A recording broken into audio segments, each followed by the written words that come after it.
Hopefully you can all hear me okay, and see the first slide. You can, yeah? There seem to be a few sound problems from what I was hearing in the chat earlier on, so hopefully they can be resolved. And if not, I'm guessing that you'll be able to listen to this later on from the recorded version. So what I'm going to be talking about today is the Future Drainage Project, which was funded, as Jason says, under the first wave of the Climate Resilience Programme funding. And this project is trying to produce new climate change rainfall uplifts for sustainable drainage. So I wanted to provide an overview to start with. Myself and Murray Dale, who'll be talking later, have worked together with Lizzie Kendon as well on a number of projects now looking at revisions to rainfall uplifts for climate change in line with UK CP, in line with different methodologies, working with UK water industry research, and using different methods, including convection permitting models, which I'll talk about later. The aim of this project was to provide revisions to these using information from UK CP 18 and to assess the uncertainty in these rainfall uplifts, because we now have the ability to be able to assess to a certain extent the uncertainty, given that we have an ensemble of convection permitting models. And we're also going to use this to provide new guidance for urban drainage design and for modelling surface water flooding in urban areas. And this project was funded by NERC for 12 months, and we've got an extension to October 2020. And you can see on the right of the screen there, the sort of event we're talking about really. This is actually an event from Canada, from Instagram. But you can see that you're talking about these very localized, potentially extreme rainfall events that really drop a huge amount of water in a very short amount of time. And that's what we're talking about here. So an overview of the project team. As I've said already, there's myself at Newcastle University, a postdoc of mine, Stephen Chan, who's worked with me for a very long time now, and he's been based down in Lizzie Kendon's team at the UK Met Office Hadley Centre for about 8 years now, so he's based down there. There's also input from JBA Consulting, Murray Dale and Rob Lamb. Also Loughborough University have a role as well, and they're really involved in looking at producing very high resolution flood models for city scale applications in the second part of the project. And that's work led by Professor Chua Liang, Jiling Jie, Zhao Dongming, and Huli Chen. So to give you an overview of the objectives, then we are basically, or have been, trying to assess different types of regional pooling approaches to produce the uplifts, to try and assess some of the uncertainties in different methodological approaches. The idea then is to revise the existing uplifts based on the high resolution climate model from UK CP18, and to then examine the impact of these revised uplifts on sewer flooding, and that's work that will be done by JBA. We're then going to compare the national surface water flooding maps from the Environment Agency methodology to outputs from the fully dynamic urban flood models, which are being run at Loughborough University, and using the revised uplifts to look at the level of detail needed for future urban predictions, and whether we need to use a different methodology, I suppose, to update those national surface water flooding maps. Although that won't be done nationally within this project. We're going to be looking at 6 cities only in this project. And we'll use all of this information, and this section will be led by Murray Dale at JBA, to produce new guidance on the methodologies for UK urban drainage design and urban flood risk assessment based on the outputs from UKCP local and 18. And so far we've had a workshop in September 2019, which I imagine that a number of you listening were probably at. We have a number of partners on the project, and we're lucky enough to have support from the Environment Agency, the Scottish Environmental Protection Agency, and most of the major water companies in the UK as well. And many of those were at the initial workshop in September 2018 to shape really what the outputs of the project would look like. And we're also going to have a final workshop to release new guidance and tools at some point, and that obviously still needs to be arranged, and hopefully that would be in person, but of course we don't know at the moment.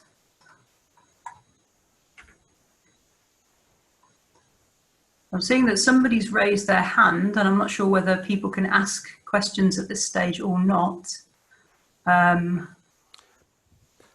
I think what we'll do is we'll keep questions to the end, if that's okay, and I'll just remind people to put the questions into the Q&A tab, if possible, please. Okay, no, that's fine. I was just, oops, sorry, pressed the wrong button there.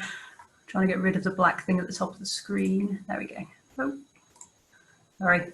Right, so the project outputs that we agreed at the meeting in September was that we would produce regional rainfall uplifts for 2 future time slices.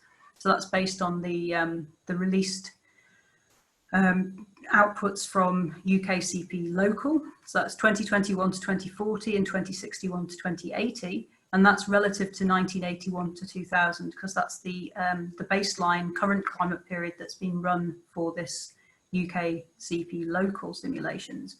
And that's for RCP 8.5. And that we're going to be looking at 1 hour, 3 hour, 6 hour, 12 hour and 24 hour uplifts for a number of return periods. We're also going to assess the uncertainties, as I've already said. We will be recommending required revisions to the REDUP tool, which is something that was produced in a previous project for the UK water industry research, and Murray will talk about that later. We're going to produce flood maps for 6 UK cities, and work has already been started on, well, the model has been set up already for Newcastle, and some of those maps have been produced using, at the moment, demonstrator uplifts, but that will be produced for 6 UK cities using the best central estimate and the worst reasonable case uplifts, and also assessing the uncertainties in those flood maps. And then we'll also provide guidance, as I've said already. Okay.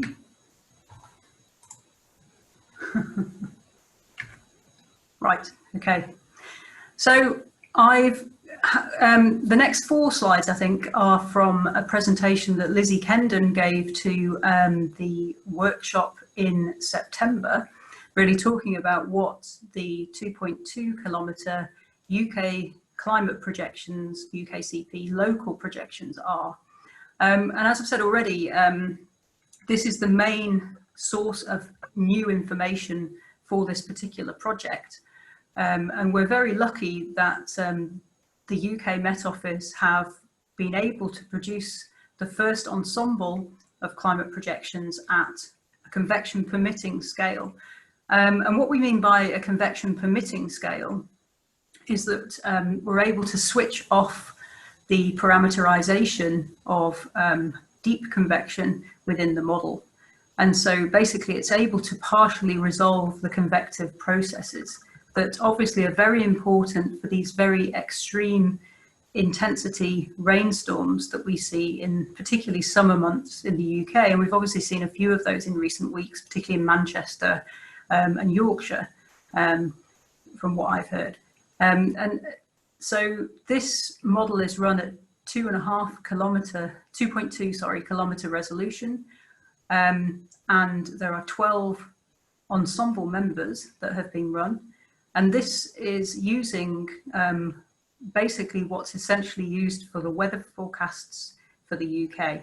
So it's the UKV. It's also used for the weather forecasts that we see as well, and therefore is able to produce very detailed and useful information on changes to hourly extremes in particular, storms, summer downpours and severe wind gusts, and therefore is useful in modelling things like flash floods.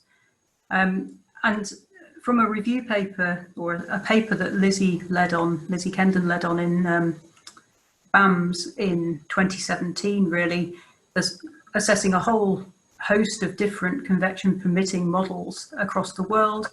Really, these models are essential where the sort of impacts you're interested in are dependent on local scale dynamics. And so that's particularly the case in summer for convection, and particularly where there's some kind of orographic effect as well, because they're able to resolve these orographic processes much better, which I'm going to talk about in the next slide. The other thing they're much better at is producing changes to the duration of rainfall extremes as well.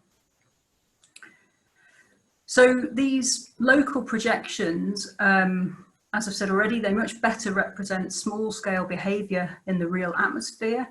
And part of that is because they're much higher resolution. And so therefore they're able to much better capture the influence of mountains, coastlines and urban areas.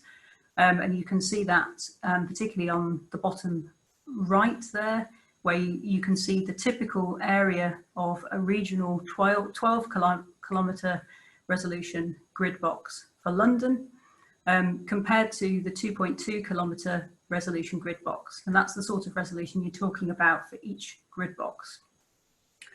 The other thing to note is that the local projections are better as well because of this basically ability to partially resolve convection and convective processes. And they are driven by each 2.2 kilometre ensemble member is driven by a regional climate model at 12 kilometres. You can see that in the sort of top right there, the centre of that top diagram. And each of those regional climate models is driven by a global 60 kilometre resolution model. And there's 12 different members of those. And the global resolution models are perturbed physics ensembles. So they're basically, they have different parameterization, different parameter settings to look at some of the uncertainty around those different potential parameters. So just to give you an idea of some of the improvements that you see in the 2.2 kilometre projections for rainfall extremes, you can see here that these convection permitting models are able to provide big improvements in the simulation of how rainfall varies from day to day and hour to hour. And in particular, in the middle there, you can see the 6 boxes. And that's showing a comparison of our best estimate of daily and, different duration rainfall events across the UK. It's looking at duration along the x-axis and total amount along the y-axis. And the left-hand side of that shows observations from the CEH GEAR 1 hour data set, which was produced by a team of people and led by one of my postdocs, Liz Lewis. And that's a 1 hour, 1 kilometre resolution data set for the UK. And you can see that that's giving, that left-hand column is giving an estimate of what we see in observations in terms of the different intensities for certain durations. And what you can see in the middle column is the 12 kilometre regional climate model. And what you can see is really it overestimates the amount of low intensity, long duration rainfall but underestimates the amount of high intensity, short duration rainfall.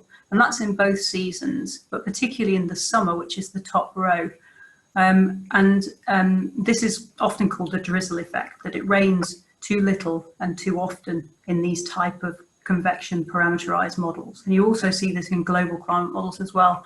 And what you can see in the right-hand column is what the convection permitting model does. And you can see that for winter, actually, it's showing at the bottom row, it's showing a very good representation of rainfall across all intensities and durations. In the summer, it shows too much high intensity, short duration rainfall. And you can see that again in the figure to the right as well, where we're showing, and these are all in the UKCP local report, if you want to have a look at this in more detail. So the right-hand figure is showing extreme hourly precipitation over the southern UK for the summer, and it's giving an estimate of the return level against the return period. So it's the amount of rainfall for each return period. And you can see there that we're comparing the observations for CEH gear against the convection permitting model and the regional climate model. And what you can see is that although the local 2.2 kilometre convection permitting model overestimates the hourly extremes, it's giving a much better representation of the rate at which extremes increase with return period. And actually, you tend to get a massive overestimate from the regional climate model at very high return periods because of something called grid point storms, which I'm not going to talk about here, but it is an issue with these convection parameterized models. So, last slide on UKCP local. I've said already, it's at 2.2 kilometre resolution for the UK. There's 12 members driven by a 12 kilometre regional model.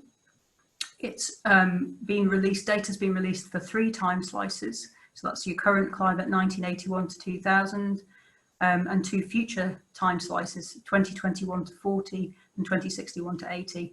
It's using a high emissions scenario where there's been no, I suppose, commitment to reduce emissions, the RCP 8.5. And as I've said already, the GCMs and RCMs that drive this local resolution model use physical parameter perturbation to obtain the ensemble spread. So in terms of the future drainage project, there's a whole load of challenges in trying to estimate return levels from this very high resolution climate model data when you get to these very, very high resolutions. So they've got very good representation of precipitation extremes, but traditional approaches for estimating regional scale extremes, for example, something that I've used quite frequently in the past, something called regional frequency analysis, where you effectively pool together different estimates of return levels at different locations in a region. You pool together the data from different stations, for example, to get regional estimates of return levels. So you're pooling space for time. Is actually quite difficult when you're talking about using climate model data, and this particularly becomes a problem for models of very high resolution because of this spatial temporal correlation, and spatial inhomogeneities are definitely difficult to account for as well. So these are methods that were really set up originally to work with observed data, gauge data, and of course we don't have complete coverage in space or time, and particularly in space. And when we start to basically have gridded data sets, we come up with all these problems of basically correlation in space. So what we've used in this project is really, we've been working with Ben Youngman from Exeter University to really come up with a new spatial approach to estimating return levels across the whole of the UK. This type of approach means that you try and estimate the extreme value distribution for all grid points at once.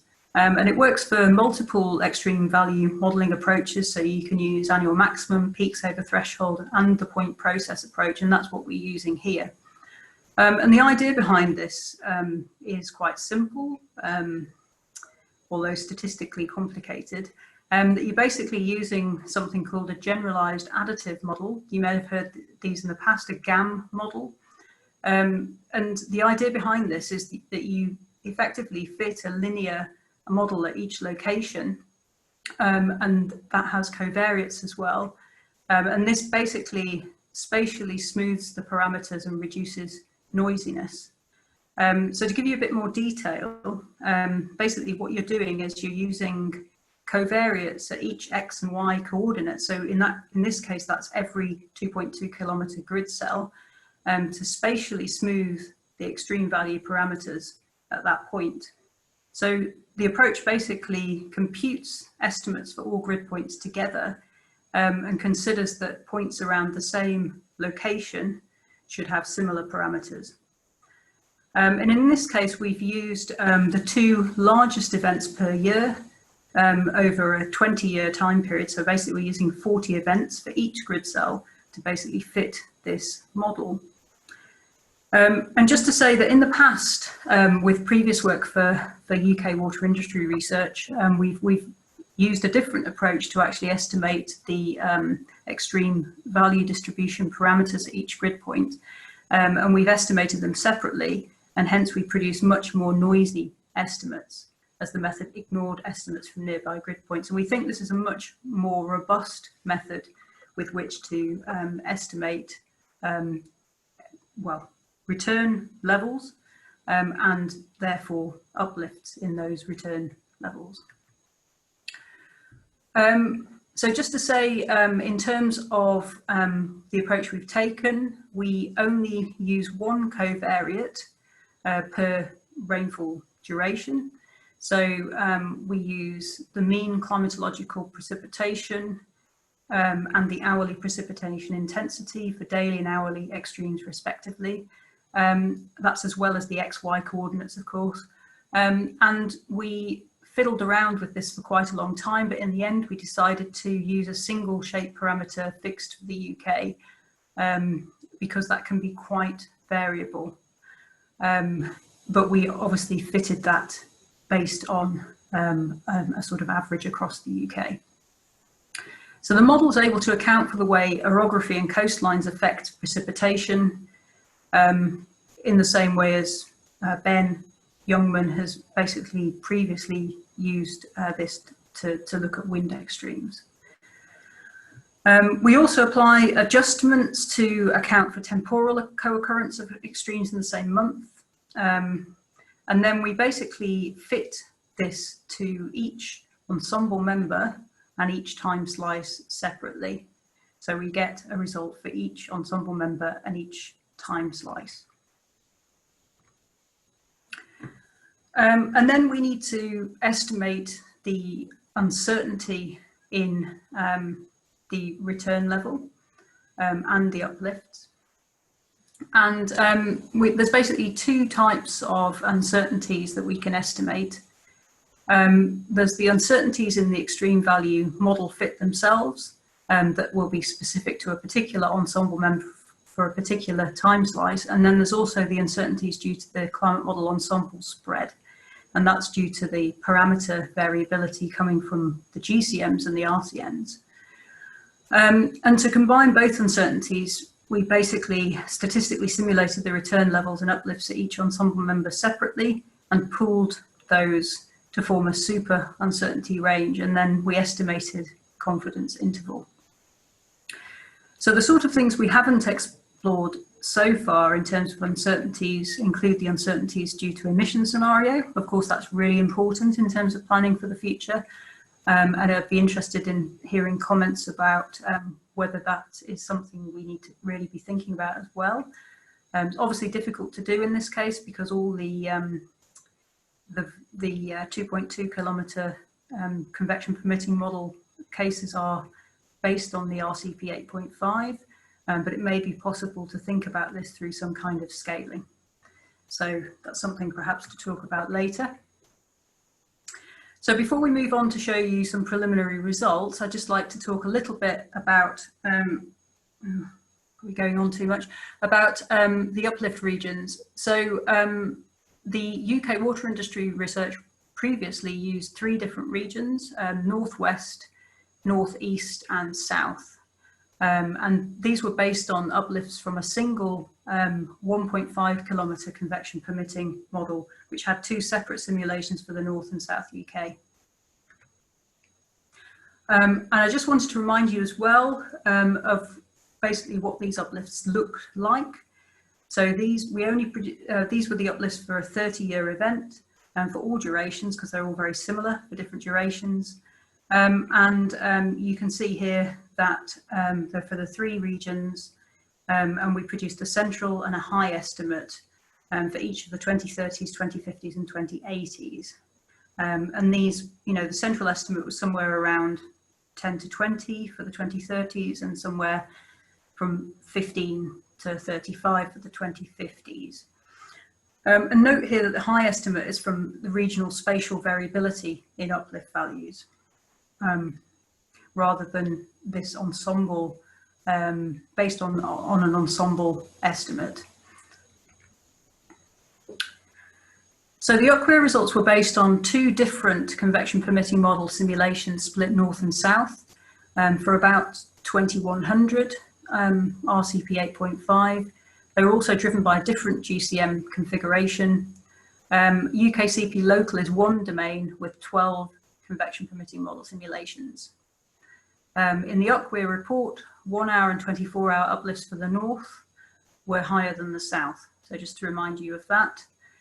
And just to note again that here in our preliminary results, we're showing uplifts for 2061 to 80. And so those are somewhere between the 2050s and 2080s in those previous uplifts. So this shows some preliminary results for the UK average uplifts. And you can see on the left column, you see the estimated return levels for the ensemble mean from 1981 to 2000. So that's for the current climate, the present day return levels. And then the other 3 columns show the uplifts for 2061 to 2080. And you can see that sort of central one shows the ensemble mean. The one to the left shows the lower confidence interval at the 2.5 percentile. And the one to the right shows the upper percentile. And you can also see that we've shown it for 3 different return periods here. You can see that the central estimate is somewhere around 25 or so %. So, it's reasonably similar to what we found in the previous work. The other thing to note is that we're finding the same sort of regional variation in the new work to what we found in the previous work for UK water industry research, where we found a northwest southeast gradient with the highest uplifts in the north. And you can see here that the highest uplifts are really found in Scotland and Northern Ireland. There's perhaps somewhat higher uplifts still noticeable for Wales and Southwest England. And this is just demonstrating a sort of common result to some of the different durations, etc. Most of England, including London, show slightly lower uplifts.